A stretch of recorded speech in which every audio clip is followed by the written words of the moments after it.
Les gars, j'ai une théorie malade sur mon personnage préféré de Naruto, Kakashi. Donc je vais direct la dire. Les gars, quand Obito était sous la pierre et quand Kakashi était jeune, il y aura un troisième gare, le ninja. On n'est pas d'accord que, au lieu de laisser Obito crever, il aurait pu utiliser le Chidori et exploser la pierre pour sauver Obito, désolé. Donc, moi je dis que Obito a été soigné par Madara. Alors, il aurait pu être soigné clairement avec les moyens de Konoha. Ça n'aurait pas été très difficile. Parce qu'on n'est pas d'accord que si Madara a réussi à sauver Obito, pour Konoha, ça aurait été une tâche extrêmement facile. On n'est pas d'accord sur ça.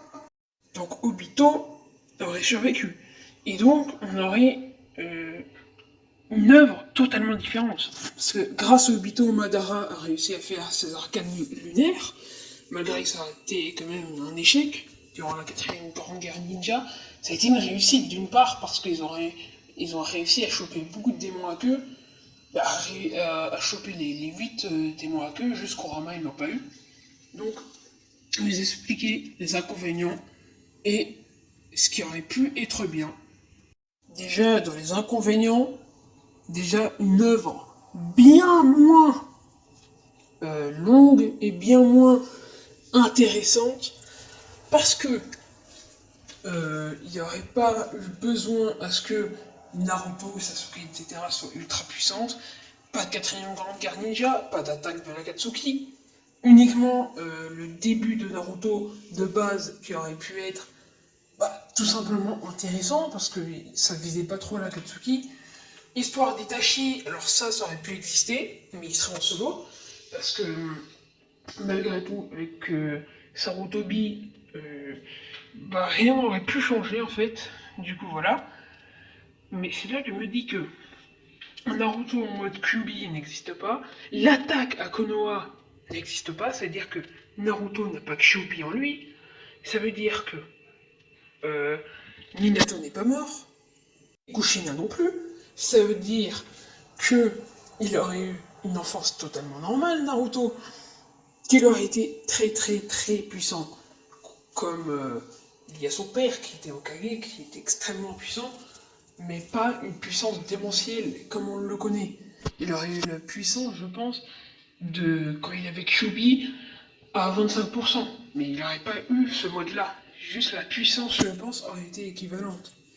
Après, au niveau de Sasuke, il aurait été extrêmement puissant lui aussi. Orochimaru, parce que Orochimaru n'aurait jamais attaqué Konoha. Et je vais vous dire pourquoi, parce que Minato est encore vivant. Minato est toujours jeune. Minato serait dans la trentaine d'années, vu que quand il est mort, il avait 24 ans. Donc 13 ans plus tard. Donc Minato aurait 37 ans. Sasuke aurait été sans doute peut-être aussi, comme il serait sans doute aussi ami avec Naruto, peut-être qu'il aurait été, comment dire, sensenisé, aidé par Minato. Donc voilà, donc pour moi, Itachi n'aurait jamais tué tout son clan, parce que avant tout, c'était Sarutobi qui lui a un peu ordonné. Donc du coup, je pense que peut-être, même si Itachi l'aurait fait, il serait en solo. Ou on va en venir un peu plus tard, avec une Akatsuki bien différente. Parce que tout ce qui est Nagato, Conan, etc., ça serait pas du tout pareil. Ah oui, d'ailleurs, en parlant de Sasuke, avec l'image, Sasuke n'aurait jamais eu son Rinnegan. Il faut savoir, Sasuke n'aurait jamais eu son Rinnegan, aurait eu le Mangekyo Sharingan, ça je pense, mais jamais avec le Rinnegan. Donc du coup, on va revenir à l'Akatsuki. Donc l'Akatsuki serait totalement, mais totalement différente. Parce que pour moi, l'Akatsuki, il y aurait uniquement Nagato, Pain et Itachi. Ou d'autres encore. Et Conan, voilà. Et d'autres. Du coup, il y aurait Madara n'aura jamais ressuscité, il y aurait eu un Obito du côté du clan, enfin pas du côté du clan, mais du côté de Konoha, donc pas dans Akatsuki, ou au pire il y aurait toutes les personnes d'Akatsuki, sauf qu'il n'y aurait pas Obito, donc Obito quand même un membre ultra puissant d'Akatsuki. Donc après Madara, voilà, il n'aurait pas ressuscité, et on n'aurait jamais vu Tobirama et Hashirama. Parce qu'il n'aurait pas été ressuscité, à quoi ça sert de ressusciter? En plus, je pense que Orochimaru n'aurait pas été assez puissant pour le faire, parce qu'il serait pas aussi puissant que dans l'œuvre, quoi. Donc du coup, ça fait une œuvre un peu plus ennuyante.